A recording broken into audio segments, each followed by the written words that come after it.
remember how I was saying that Republicans, you need to be very careful about soft on the second senators? And Dr. Oz supports red flag laws. Joe Manchin also does. And it looks like they're going to run this up the flagpole before midterms. Senators in both parties say red flag legislation. According to The Hill, it has the best chance of securing enough bipartisanship to make it to Biden's desk.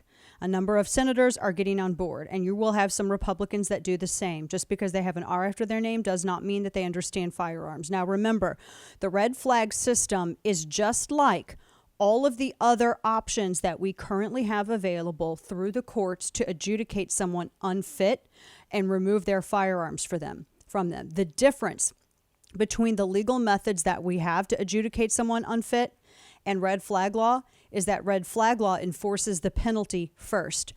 With red flag law, due process is removed, and that whole going to court and talking to a judge and how this works in our republic is reversed.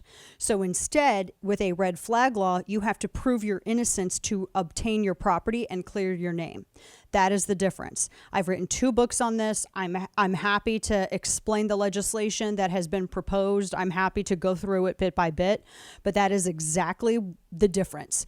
Like I said, it's a very serious thing. If it is a serious thing to strip someone of their rights, it's a serious thing to go before a judge. Furthermore, you also have restraining orders, TROs, and there's a whole bunch of discussion with capital L libertarians about that.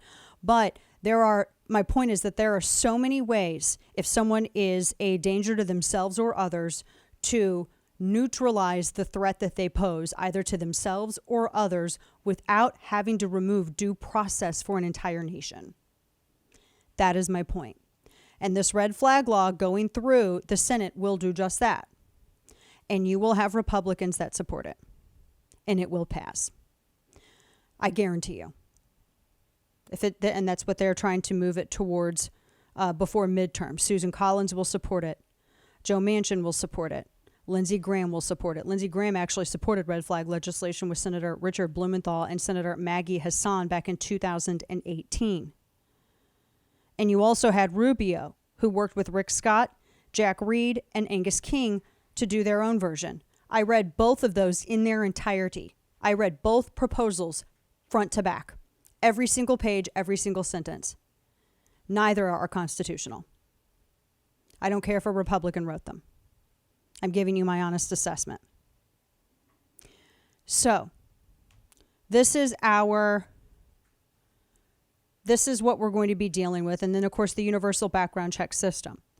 Quickly to explain, the universal background check system is an expansion of the current background check system to a disastrous degree because it requires you to ultimately become a de facto FFL, which is a federal firearms licensee, since the only people who can access the background check system are federal firearms licensees.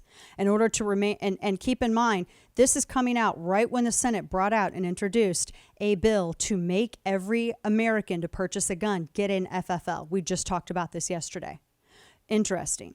So what this will require is if something like this were to pass and everyone's turns into a de facto FFL, or if they try to make that happen with the secondary Senate bill that we discussed yesterday, what that means is in order to even purchase a firearm, you would have to have permission from the federal government, and you would have to consent to audits through, it used to be through the ATF. The Senate bill that is separate from the one I'm talking about right now that they're wanting to push through with the universal background checks. The Make Everyone an FFL, the secondary Senate bill, what that would do is it would, an FFL again means federal firearms licensee, you would have to obtain permission from the federal government, and you would have to agree to audits, meaning they would have to come and do inspections of your home and look at all of your firearms and then determine whether or not they agree with how you're keeping and or storing them. That is in 18 USC 922. Also, the ATF has a ton of different explainers. There are multiple classes of FFLs. We've talked about that prior. I don't know how they would under which one they would, like what, 303? That's like the collector's one. That's the only thing I can think of. Additionally, that Senate bill that's separate from the universal background check one, that would also remove the administration of this program from the ATF to the DOJ, which I think is important for other reasons that we will discuss later. But there's a universal background check bill, and then there's also additionally a red flag bill, and that's what we're looking at. So I'm just telling you that's been some of the response. I have not seen, as part of any of the response, any discussion for any kind of federal proposal for school security. We sent over $40 billion to Ukraine, and we are not spending anything on federal funding for school safety, if that is, discussion.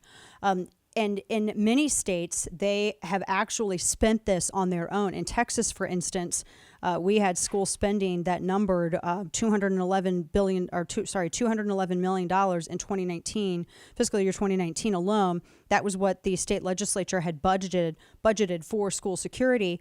I don't know what that's being used for. I don't know what the oversight is on that. That was one of the questions that I was hoping would be asked during this press conference. And I think that, Kane, we should put out an ask to Lieutenant Governor Dan Patrick to maybe he can answer some of those specific questions.